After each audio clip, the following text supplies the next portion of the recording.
O amor é unha cousa que nas filosofías orientais falouse moito diso. Krishnamurti, que a min gustame moito, falou moito do medo. Medo, amor e soidade, non? Como unha tríada, sí? Medo ao amor, medo á soidade. Mas o medo ao amor é un gran camiño para chegar á soidade.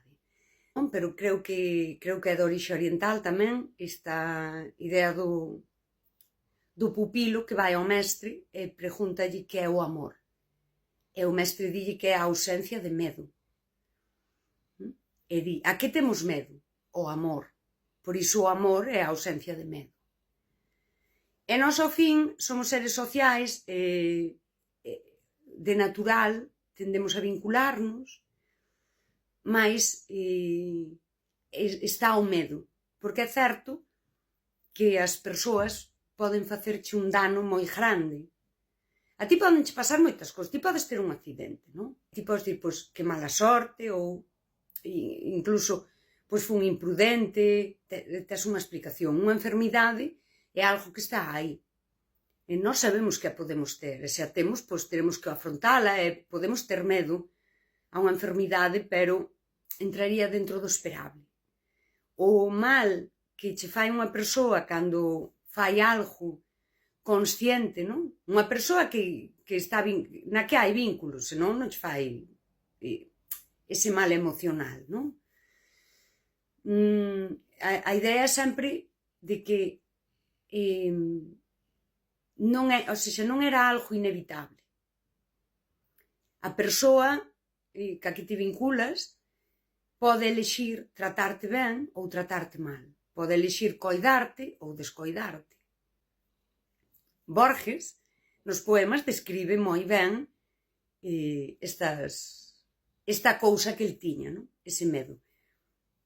Anotei en El tercer hombre, Borges escribe unha cousa así como moi contundente, que di, é ejecutado un acto irreparable, é establecido un vínculo. Ou seja, esta cousa de establecer un vínculo é estou fodido. E logo ten un poema que é El amenazado, e anotei 2 versos que me parecen moi brutais aí, que arranca así, El amenazado arranca así. Es el amor. Tendré que ocultarme ou huir. En un momento máis abaixo hai un verso que di el horror de vivir en lo sucesivo. De vivir no sucesivo, é dicir, de vivir cun proxecto, sí? Coa outra persoa. É un poema. A fuxida, esa, non? O que el di de eu, amor, terei que ocultarme ou fuxir, é ese vínculo líquido. A persoa está semi-oculta, non ven sempre as 4, e fuxe, de vez en cando. Mas non deixa de haber o amor, como no poema de Borges. O medo é a avanzar, a vivir no sucesivo, a ter un proxecto. Ese medo, o amor, en certo modo é un medo a andar a vida. Andar a vida humanamente, que sería, pois, xusto, ca túa tribo, con outras persoas. Que pasa que, cando vamos a vínculos de parella, aí é moito máis marcado. Os vínculos de verdade, eu creo que son as cousas que é onde máis te transformas. Nas amizades fondas, incluso dentro da túa familia, non? O teu propio proceso de medrar, é onde máis te transformas. E eu diría que para ben e tamén para mal. Un vínculo fondo, un vínculo comprometido, un vínculo onde ti podes amosarte e ser inteira, é un vínculo que te axuda a coñecerte.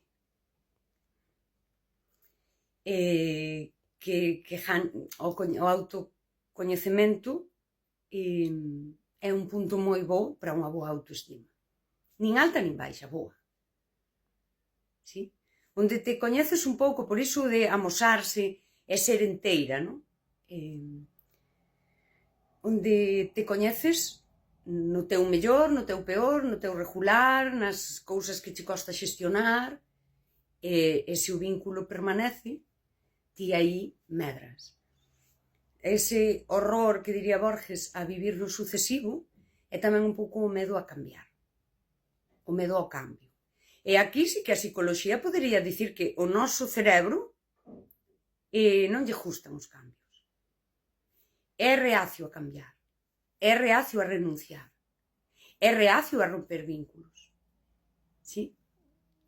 Mas desde ese medo tamén é reacio a formalos.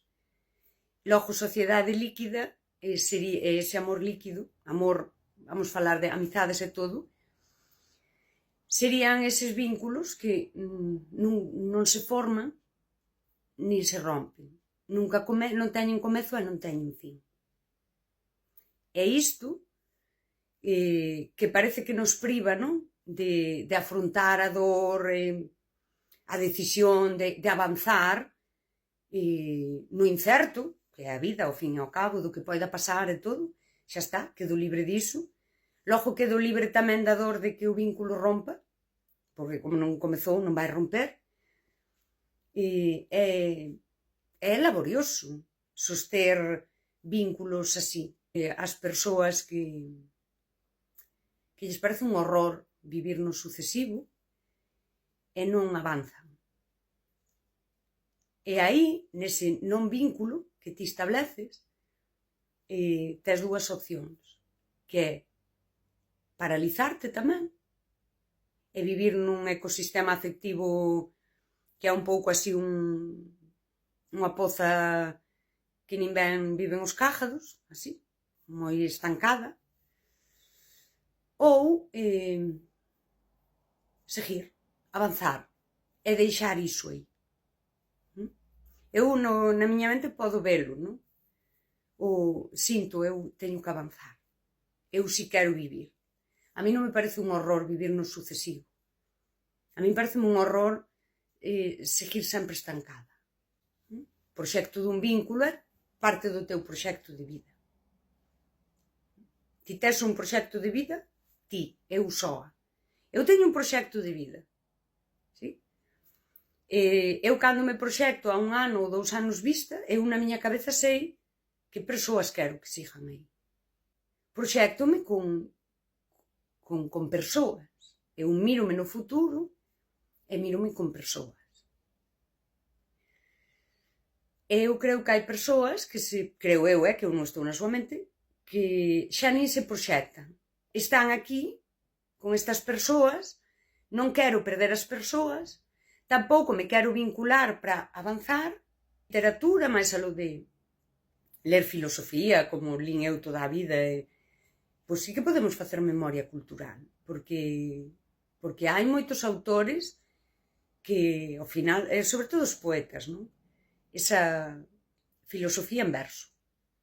Non a poesía descriptiva e tal, senón esa poesía fonda, non? Onde a persoa bota, o poeta, a poeta, bota o seu sentir. Memoria cultural, sí. Hai que facer filosofía dos afectos e hai que facer memoria cultural. Non sirve de nada dicir que eu son moi intelectual porque leo moitismo e non lle sacar proveito humano, non?